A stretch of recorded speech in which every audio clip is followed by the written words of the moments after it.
প্রার্থী মানে প্রাথমিক পর্যায়ে প্রার্থী ঘোষণা করেছে, আজকে আপনারা কি স্বতন্ত্র হিসেবে মনোনয়ন উত্তোলন করলেন নাকি আপনারা মানে মানে নির্বাচন করবেন কিনা? আচ্ছা, কার পক্ষে? ধন্যবাদ প্রিয় সাংবাদিকবৃন্দ। আপনি যে প্রশ্ন করেছেন সে প্রশ্নের উত্তরে আমি এই কথাই বলবো যে আমরা যে নমিনেশনটা আজকে তুললাম এটা স্বতন্ত্র না।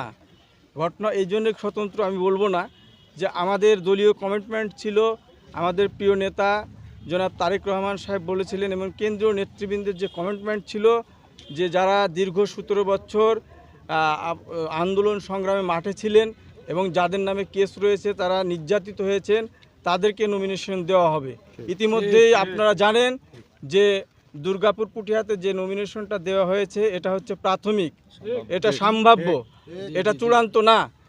সেহেতু আমরা মনে করছি, আশা করছি যে আগামী দিনে আমাদের প্রিয় নেতা আমাদের জনাব তারেক রহমান সাহেব এবং দলীয় কেন্দ্রীয় নেতৃবৃন্দ অবশ্যই দুর্গাপুর পুঠিয়ার মানুষের পালসের কথা বুঝে আমাদের প্রিয় নেতা এবং দীর্ঘ 17 বছর মাঠে থেকে লড়াই সংগ্রাম করা নেতা, ত্যাগী নেতা, নির্যাতিত নেতা, কারা নির্যাতিত নেতা জনাব আবু বকর সিদ্দিক সাহেবকে মূল্যায়ন করবেন এবং চূড়ান্ত যে আপনার নমিনেশনটা ঘোষণা করা হবে, আমি আশা করছি চূড়ান্ত নমিনেশনে আমাদের প্রিয় নেতা জনাব আবু বকর সিদ্দিক সাহেবের নাম ঘোষণা করা হবে বলে আমি আশা করছি। এবং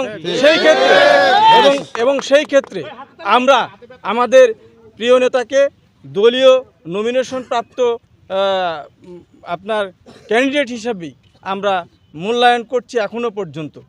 যদি আপনাদের মানে পছন্দের প্রার্থী আবু বকর সিদ্দিকের পক্ষে আপনারা মনোনয়ন তুললেন, তিনি যদি চূড়ান্ত পর্যায়ে মনোনয়ন মানে ধানের শীষের প্রতীক না পান, সেক্ষেত্রে যিনি পেয়েছেন বা পরবর্তীতে যিনি পাবেন তার পক্ষে আপনারা আপনার প্রার্থী সহ আপনারা নির্বাচন করবেন কিনা? হ্যাঁ, নির্বাচন করব।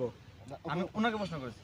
আচ্ছা, সেক্ষেত্রে আমাদের কমিটমেন্ট হচ্ছে যে আমরা আগে চূড়ান্ত সিদ্ধান্তটাই দেখব, দেখার পরে যদি আমাদের প্রতি অবিচার করা হয় তাহলে আমি মনে করি আমরা দুর্গাপুর পুঠিয়ার মানুষ, আমরা বিএনপিকে বুকে লালন করি, ধারণ করি। দল যদি আমাদের কমিটমেন্ট, আমাদের কথা, আমাদের যে সেন্টিমেন্ট, এটা জনগণের সেন্টিমেন্ট, এটা বুঝে যদি আমাদের প্রতি তারা সহদয় হন এবং সুবিচার করেন তাহলে কোনো আপত্তি নেই, কংগ্রাচুলেশন। আর যদি আমাদের প্রতি অবিচার করা হয় সেক্ষেত্রে আমরা সেটা বিবেচনায় থাকলো, সেটা তখনই আপনাদেরকে বলবো আমরা। ঠিক পরিস্থিতি সবকিছু বলে দেবে ইনশাআল্লাহ। আর জনাব আবু বকর সিদ্দিক সাহেবের পক্ষে আমরা মনোনয়ন তুলেছি এবং আগামীতে আমরা আশা করছি বাংলাদেশ জাতীয়তাবাদী দলের মনোনয়ন উনি পাবেন। ইনশাআল্লাহ আগামীতে যদি আল্লাহ রহম করেন এবং আমাদের নেতৃবৃন্দ বসে যদি ফয়সালা দেন, আমাদের জনাব তারেক রহমান উনি এসে ফয়সালা দিবেন আমরা শুনছি, সেই আশায় বুক বেঁধে আছে দুর্গাপুর পুঠিয়ার মানুষ। উনি যদি দল যদি সিদ্ধান্ত নেন যে উনিই থাকবেন, ওনাকে মানে পূর্ণ মনোনয়ন দেওয়া হবে। এখনও মনোনয়ন দেওয়া সম্ভাব্য প্রার্থী হিসাবে দেওয়া হয়েছে। যদি মনোনয়ন দেওয়াই হয় তাহলে আমরা ধানের শীষ আমরা হৃদয়ে লালন করি, আমরা বিএনপিকে হৃদয়ে লালন করি, খালেদা জিয়াকে লালন করি, জিয়াকে লালন করি, তারেক রহমানকে লালন করি। সেজন্য আমরা দলের বাইরে আমাদের নেতা এবং নেতৃবৃন্দ যারা আছি, আমাদের দলের বাইরে যাওয়ার কোনো আমাদের ইচ্ছা নেই।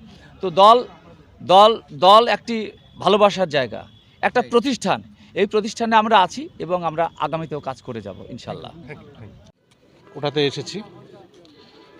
আমরা তৃণমূলের রাজনীতি করি। আমাদের তৃণমূলের নেতাকর্মী সাধারণ ভোটারের উদ্দীপনায় এবং চাপে আমরা আজকে মোটামুটি 4জন মনোনয়ন ফর্ম উঠিয়েছি। আমি মনোনয়ন ফর্ম উঠাইছি। আসলে আমরা রাজনীতি করি দেশের কল্যাণ সাধন, সাধারণ মানুষের কল্যাণ সাধন, দেশের অর্থনৈতিক মুক্তির জন্য আমরা রাজনীতি করি। আমরা জনগণের রাজনীতি করি, আমরা জনগণের সাথে সম্পৃক্ত।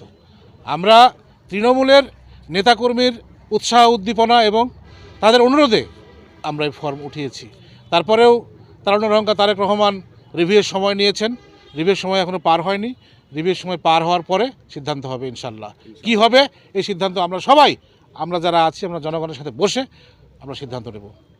এবং রাজশাহী জেলা শ্রমিক দলের সম্মানিত আহ্বায়ক সভাপতি জনাব রুকনুজ্জামান আলম ভাইয়ের পক্ষ থেকে আমরা মনোনয়ন ফর্ম উঠাইতে এসেছি। এবং আপনারা জানেন রুকনুজ্জামান আলম পুঠিয়া দুর্গাপুরের একজন গণমানুষের নেতা। বিগত দিনে আপনারা প্রত্যেকটা ওয়ার্ডে প্রতিটা ঘরে যার নাম পরিচিত আছে নাদিম মোস্তফার পরেই তিনি হচ্ছেন রুকনুজ্জামান আলম। আমরা আস্থা রাখছি জনাব তারেক রহমানের প্রতি।